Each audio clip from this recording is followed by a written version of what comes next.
नमस्कार दोस्तों, एजुकेशन 790 से मैं सुरेश यादव। दोस्तों, आज हम देखेंगे करंट टॉपिक्स में राष्ट्रीय घटनाक्रम। क्या देखेंगे? राष्ट्रीय घटनाक्रम। तो देखिए, तिरपनवा भारतीय अंतर्राष्ट्रीय फिल्म महोत्सव। तो यह देखिए कब से कब तक रहा? 20 से 28 नवंबर 2022। यह 53वां राष्ट्रीय अंतर्राष्ट्रीय भारतीय अंतर्राष्ट्रीय फिल्म महोत्सव कहाँ आयोजित हुआ? गोवा में। और इसका उद्घाटन किसने किया था? अनुराग ठाकुर ने। तो देखिए, इसमें इसका टाइम रखना है 20 से 28 नवंबर और यह 53 नंबर पे था। और इसके जो उद्घाटन किए थे वो कौन किए थे? अनुराग ठाकुर। अब उद्घाटन समारोह गोवा के doctor Shyama Prasad Mukherjee indoor stadium में आयोजित किया गया था। कहाँ किया गया था? Doctor Shyama Prasad Mukherjee indoor stadium में। अब देखिए, राष्ट्रीय फिल्म विकास निगम और एंटरटेनमेंट सोसाइटी ऑफ गोवा द्वारा संयुक्त रूप से आयोजित फिल्म फिएस्टा के इस संस्करण में 79 देशों की 280 फिल्में दिखाई गईं। भारतीय पैनोरमा खंड के प्रविष्टियों की विस्तृत श्रृंखला के तहत 25 फीचर और 20 गैर फीचर फिल्में दिखाई गईं। भारतीय अंतर्राष्ट्रीय फिल्म महोत्सव की शुरुआत 1952 में की गई थी, ये याद रखिएगा। IFFI की स्थापना कब हुई? 1952 में। पहली बार इस महोत्सव का आयोजन तत्कालीन प्रधानमंत्री जवाहरलाल नेहरू के संरक्षण में भारत सरकार के फिल्म डिवीजन द्वारा किया गया। अब वर्ष 1975 में इस महोत्सव का आयोजन वार्षिक तौर पे किया जाने लगा। तो स्टेटमेंट में आ सकता है कि शुरुआत 1952 से की गई थी, लेकिन 1950 से यह रेगुलर होने लगा, ईयरली शुरू हो गया। अब देखिए, 21वीं वर्ल्ड कांग्रेस ऑफ अकाउंटेंट्स 2022। तो यह देखिए 18 से 21 नवंबर 2022 तक 21वीं वर्ल्ड कांग्रेस ऑफ अकाउंटेंट्स 2022 का आयोजन चार्टेड अकाउंटेंट्स ऑफ इंडिया द्वारा मुंबई में किया गया था। कहाँ किया गया? मुंबई में किया गया।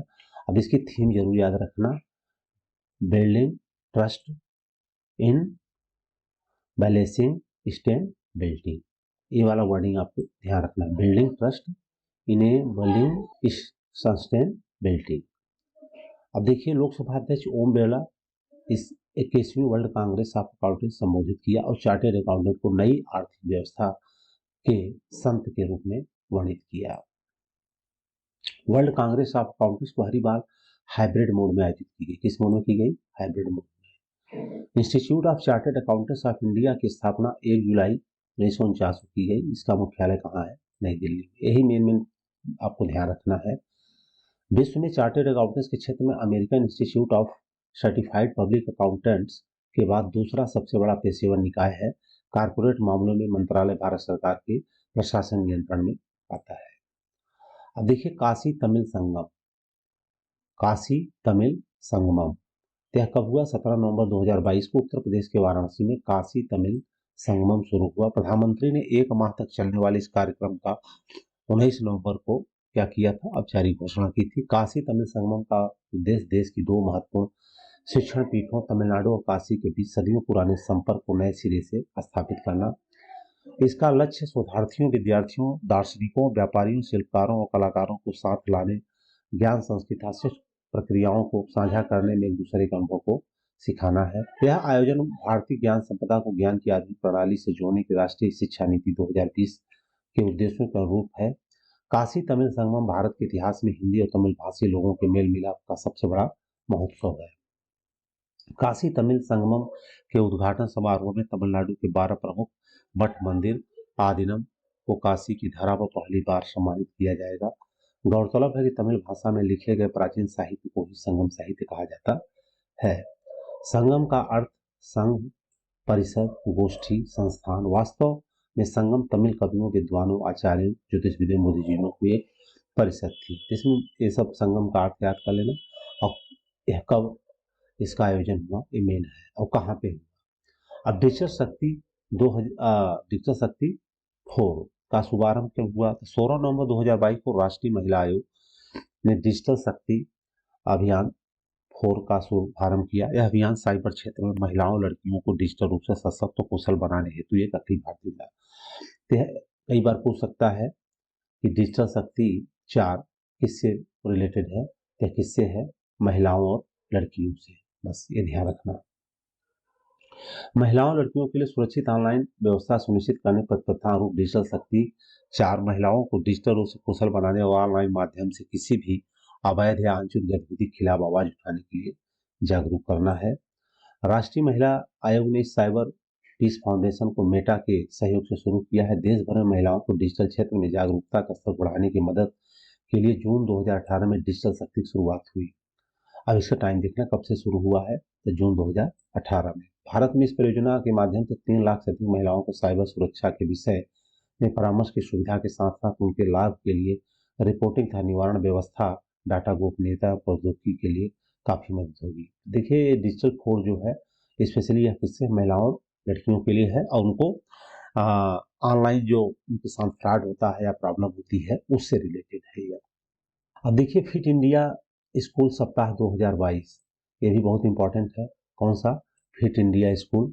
यह आयोजन किया जाता है कि बच्चों को कैसे फिट रखना है और स्कूल के बच्चे अपने आप को कैसे हेल्दी रखेंगे, इसके बारे में था ये। 15 नवंबर 2022 को फिट इंडिया स्कूल वीक का चौथा संस्करण शुरू हुआ। इसके तहत 1 महीने के लिए देश भर के विभिन्न स्कूलों में 4 से 6 दिनों तक फिटनेस और खेल का जश्न मनाया जाएगा। तो ये कार्यक्रम था कि बच्चे खेल की तरफ उनकी जागरूकता बढ़े। ध्यातव्य हो कि डबल ओलंपिक पदक विजेता पीवी सिंधु ने वर्ष 2022 के लिए फिट इंडिया मूवमेंट की फिट इंडिया स्कूल वीक पहल के लिए शुभंकर तूफान और तूफानी लॉन्च किया था। तो ध्यान रखिएगा कि तूफान और तूफानी जो लॉन्च किया था किससे रिलेटेड था? यह फिट इंडिया स्कूल से था। किससे था? ये आपको याद रखना है कि तूफान एंड तूफानी किससे रिलेटेड था? यह फिट इंडिया स्कूल से था। यह शुभंकर भारत के सबसे योग्य सुपर हीरो सुपर वुमन इसका प्रतिनिधित्व करते हैं। अब फिट इंडिया स्कूल सप्ताह के दौरान स्कूलों में आयोजन के लिए प्रोत्साहित की जाने वाली विभिन्न गतिविधियां शामिल है। वार्षिक खेल दिवस, जहां उन्हें छात्रों के बीच असाधारण खेल प्रतिभा की पहचान करने, प्रतिभा पहचान के तहत फिट इंडिया पोर्टल पर ऐसे विवरण प्रदान करने की आवश्यकता होती है। निबंध लेखन, वाद विवाद, प्रश्नोत्तरी, पोस्टर लगाने की प्रतियोगिता, विषय फिटनेस का महत्व है। स्वदेशी खेलों से जुड़ी विभिन्न गतिविधियों, छात्रों को खेलो इंडिया शारीरिक स्वास्थ्य मूल्यांकन था पर ध्यान दिया जाए। मतलब ये मिला जुला ओवरऑल क्या था कि बच्चे कैसे अपने आप को फिट रखें। गौरतलब है कि प्रधानमंत्री नरेंद्र मोदी 2019 में फिट इंडिया अभियान को लॉन्च किया था और इसी वर्ष दिसंबर में अभियान के वार्षिक कार्यक्रम फिट इंडिया स्कूल सप्ताह की शुरुआत हुई थी, जो स्कूलों में फिटनेस की आदतों को विकसित करने तथा छात्रों के बीच फिटनेस और खेल के प्रति जागरूकता बढ़ाने के लिए समर्पित है। अब देखिए 41वां भारतीय अंतर्राष्ट्रीय व्यापार मेला यह आयोजन कब से हुआ? 14 नवंबर 27 नवंबर 2022। 41वां भारतीय अंतर्राष्ट्रीय व्यापार मेला नई दिल्ली में प्रगति मैदान में आयोजित हुआ। मेले का उद्घाटन भारत के वाणिज्य और उद्योग मंत्री पीयूष गोयल ने किया। अब इस मेले का जो थीम था वह था वोकल फॉर लोकल और लोकल टू ग्लोबल, यानी स्थानीय उत्पाद को समर्थन और वैश्विक स्तर तक विस्तार। वेरी वेरी इंपॉर्टेंट है, ये आप याद रखिएगा कि वोकल फॉर लोकल और लोकल टू ग्लोबल, ये इसका मेन थीम। ये पूछा जा सकता है कि 41वां भारतीय अंतर्राष्ट्रीय व्यापार मेला का क्या मतलब जो है थीम है। ये थीम आप जरूर याद रखना। और इसमें देखिए भारत अंतर्राष्ट्रीय व्यापार मेले में Afghanistan, Bangladesh, Bahrain, Belarus, Iran, Nepal, Thailand, तुर्की, संयुक्त अरब अमीरात और ब्रिटेन सहित 12 देशों ने इसमें हिस्सा लिया था। कितना हिस्सा लिया था? 12 देशों ने।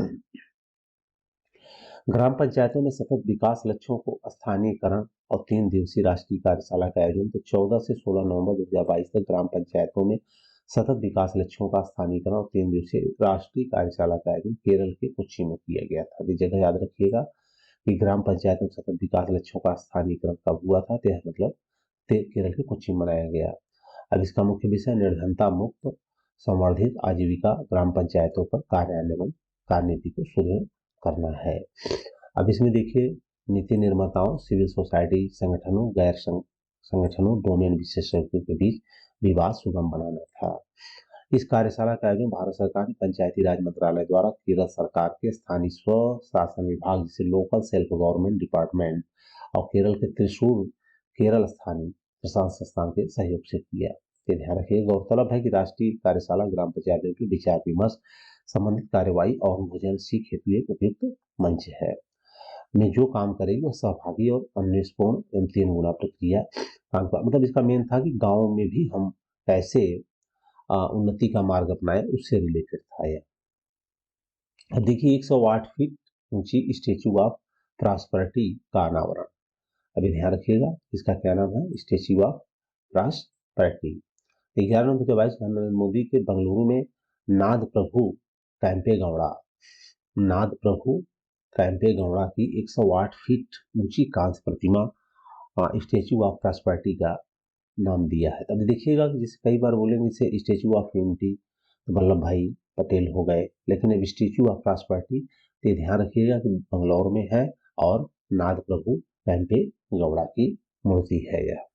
अब इसका देखो वजन कितना है, 220 टन है और यहीं पर अंतर्राष्ट्रीय हवाई अड्डा स्थापित किया गया है और लगी तलवार का वजन 4 टन है। कई बार भी प्रश्न इसको पूछे जा सकते हैं। इस प्रतिमा की ऊंचाई वर्ल्ड बुक ऑफ रिकॉर्ड्स में दर्ज किया गया है। कैंपेगौड़ा मूर्ति 23 एकड़ के पार्क को लगभग 84 करोड़ रुपए की लागत से बनाया गया है। कैंपेगौड़ा की मूर्ति को जाने माने मूर्तिकार पद्म भूषण से सम्मानित राम वनजी सुतार ने तैयार किया है। ये पूछा जा सकता है, राम वनजी सुतार, और यह किसके नाम पे है स्टेच्यू ऑफ प्रॉस्पेरिटी, तो नाद प्रभु कैंपे गौड़ा। और जिन्होंने ही देखो स्टेच्यू ऑफ यूनिटी आया है, यह सरदार वल्लभ भाई पटेल की है। तो आप ध्यान रखना है कि स्टेच्यू ऑफ प्रॉस्पेरिटी क्या हो जाएंगे, नाद प्रभु कैंपे गौड़ा। नाद प्रभु कैंपे गौड़ा विजयनगर साम्राज्य के एक शासक थे। उन्होंने 16वीं शताब्दी में बेंगलुरु के संस्थापक के रूप में भी जाना जाता है। कैंपे गौड़ा के बारे में कहा जाता है कि वो लगभग 46 साल तक विजयनगर पर साम्राज्य पर शासन किया था। तो आप ध्यान रखिएगा कि एक इंपॉर्टेंट टॉपिक है। अब देखिए वीरांगना सेवा केंद्र शुरू। 10 नवंबर 2022 को वीर नारियों की कल्याण शिकायत निवारण हेतु भारतीय सेना द्वारा वीरांगना सेवा केंद्र की सुविधा दी गई है। इसकी दी गई है। अब कई बार होगा कि वीरांगना सेवा केंद्र कहाँ शुरू हुआ है, तो भारतीय सेना में। सशस्त्र बलों के सदस्य जिसने देश के लिए अपने प्राणों की आहुति दी, चाहे वो युद्ध में या सैन्य अभियान में, की विधवा अब वीर नारी कहलाती है। अब वो विधवा नहीं बल्कि क्या कहलाती है, वीर नारी कहलाती है। रक्षा मंत्रालय के अनुसार प्रौद्योगिकी का लाभ उठाने की दिशा में एक और कदम उठाते हुए भारतीय सेना ने taking care of our own no matter what के आदर्श वाक्य के साथ वीर नारियों के कल्याण शिकायत निवारण के लिए वीरांगना सेवा केंद्र शुरू किया है। मतलब जैसे जो सैनिकों की वीरांगनाएं हैं उनके लिए सुविधा प्रदान की गई है। वीरांगना सेवा केंद्र आर्मी वाइस वेलफेयर एसोसिएशन के अध्यक्ष दिल्ली छावनी भारतीय सेना के पूर्व सैनिकों के निर्देशालय परिसर में किया गया है। कि मतलब जो उनकी विधवाएं हैं जिनको अब वीर नारी कहा जाता है, उनकी अगर कोई समस्या है तो डायरेक्ट वो यहाँ पे अपना शिकायत कर सकती है। कहाँ पे, आर्मी वाइफ्स वेलफेयर एसोसिएशन में, आर्मी वाइफ्स वेलफेयर एसोसिएशन में। अब वीरांगना सेवा केंद्र भारतीय सेना के वेटरनर पोर्टल की सेवा के रूप में उपलब्ध होगी। वीर नारियों का या परिजन के पास सहायता लेने के लिए SMS, telephone, WhatsApp, post, email, walk in के माध्यम से वीरांगना सेवा केंद्र तक पहुंचने के कई साधन होंगे। मतलब इन माध्यमों से आप वहां शिकायत कर सकते हैं। पहला क्या है, SMS, टेलीफोन के द्वारा, व्हाट्सएप के द्वारा और पोस्ट और ईमेल और वॉक इन माध्यम के द्वारा। गौरतलब है कि वीरांगना सेवा केंद्र भारतीय सेना द्वारा सैनिकों की विधवाओं और वीर नारियों उनके परिजनों का वास्तविक देखभाल का सहायता प्रदान करने की दिशा में अपनी तरह का एक पहल है। अब देखिए, ये मोदी ने भारत के G20 प्रेसिडेंसी के लोगों थीम और वेबसाइट को लॉन्च किया है। 8 नवंबर 2022 को पीएम नरेंद्र मोदी भारत की G20 presidency of website logo theme launch किया। ध्यातव्य हो कि 2023 की G20 प्रेसिडेंसी भारत को मिली हुई है। कब वाली, G20 2023 में प्रेसिडेंसी भारत को मिली है। G20 2023 की थीम जो हुई वसुधैव कुटुंबकम, वेरी इंपॉर्टेंट है, याद रखिएगा, यह प्रश्न बनेगा कि G20 का थीम क्या है। G20 2023 का थीम क्या है, यह थीम है वसुधैव कुटुंबकम। देखिए सारा आपको याद नहीं करना है, वही याद करना है जो एग्जाम में बनेगा। अपनी G20 प्रेसिडेंसी द्वारा भारत के कई स्थानों पर 32 विभिन्न क्षेत्रों में लगभग 200 बैठकें किया है। अब G20 पर लोगो भारत के नेशनल फ्लैग से प्रेरित है। इसमें केसरिया, सफेद, हरा रंग शामिल है। देखिए जो रंग होगा केसरिया, सफेद, हरा रंग शामिल है। इस लोगो में भारत में नेशनल फ्लावर कमल को अर्थ प्लेनेट के साथ दर्शाया गया है, जो चुनौतियों के बीच दर्शाता है। तो आप देखिएगा इसमें रंग कौन का, थीम एक याद रखिएगा वसुधैव कुटुंबकम, और बाकी इसमें केसरिया, सफेद और हरा रंग शामिल है, और इसमें एक कमल का भी अर्थ प्लेनेट के साथ दर्शाया गया है। G20 लोगों के नीचे देवनागरी लिपि में भारत लिखा है, जो पृथ्वी जीवन के प्रति भारत के ग्रह समर्थक दृष्टिकोण को दर्शाता है। और लोगों में कमल की 7 पंखुड़ियों का भी अलग अलग महत्व है जो 7 महाद्वीपों को नृत्य करती है। साथ ही ये संगीत के 7 स्वरों की संख्या को भी दर्शाती है। तो कई बार स्टेटमेंट आ जा सकता है 7 महाद्वीप और 7 प्रकार के स्वर। भारत की प्रेसिडेंसी में होने वाले 2023 के G20 इवेंट की थीम क्या है? वसुधैव कुटुंबकम, one earth one family one future, ये सभी है। One earth one family one future जो हित उपनिषद के प्राचीन संस्कृत पाठ से लिया गया। तो ये भी पूछा जा सकता है कि किस उपनिषद से लिया गया है। ये 2 चीज ध्यान रखिएगा। पहला वसुधैव कुटुंबकम है या one earth one family one future, और यह कहाँ से लिया गया है? हित उपनिषद से। यह थीम मुख्य रूप से जीवन के मूल को दर्शाती है जिसमें मानव, पशु, पौधे, सूक्ष्म जीव, साथ ही यह थीम पृथ्वी और ब्रह्मांड और उनके परस्पर संबंध बताती है। भारत की G20 presidency website www.g20.in Bharat के दिसंबर 2022 की G20 प्रेसिडेंसी ग्रहण करती है। वेबसाइट www.g20.in की माइग्रेट हो जाएगी। इस वेबसाइट में नागरिकों को अपने सुझाव देने के लिए अनुभाग को भी शामिल किया गया है। तो ये देखिएगा साइट है। गौरतलब है कि G20 दुनिया की प्रमुख विकसित और विकासशील अर्थव्यवस्थाओं का एक अंतर सरकारी मंच है जो ग्लोबल GDP के लिए 85% का प्रतिनिधित्व करता है। अब इंडिया केम 2022 2 से 3 नवंबर 2022 तक इंडिया केम 2022 की 12वीं द्विवार्षिक अंतर्राष्ट्रीय प्रदर्शनी और सम्मेलन का आयोजन नई दिल्ली के प्रगति मैदान में किया गया। केंद्रीय रसायन और उर्वरक मंत्री मनसुख मंडाविया ने इसका उद्घाटन किया। इंडिया केम 2022 की theme vision 2030 chemicals and petrochemicals build India. देखिए इसका मेन तो थीम आप याद रखिएगा, बाकी याद रहे या न रहे यही पूछा जाता है। Chemicals and petrochemicals build India vision 2030 रसायन पेट्रो रसायन के माध्यम से भारत निर्माण। यह पेट्रोकेमिकल्स फिक्की और भारत सरकार के रसायन विभाग द्वारा संयुक्त रूप से आयोजित किया गया। तो इसका थीम आपको याद रखना है क्या? Chemicals and petrochemicals build India. India Chem 2022 का मुख्य उद्देश्य देश के रसायन उद्योग को भारत को आत्मनिर्भर बनाना, इस क्षेत्र में निवेश, मेक इन इंडिया को बढ़ावा देना।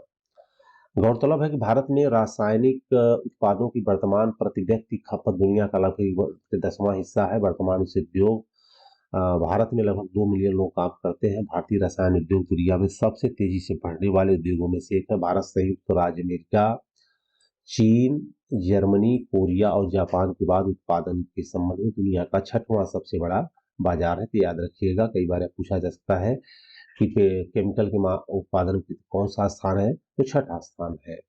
भारत का पहला राष्ट्रीय उत्कृष्टता केंद्र हाल ही में केंद्रीय पत्तन पोत परिवहन सर्बानंद सोनोवाल ने हरित पत्तन और पोत परिवहन के मुंबई में आयोजित इन मार्को 2022 में भारत के पहले राष्ट्रीय उत्कृष्टता की घोषणा की।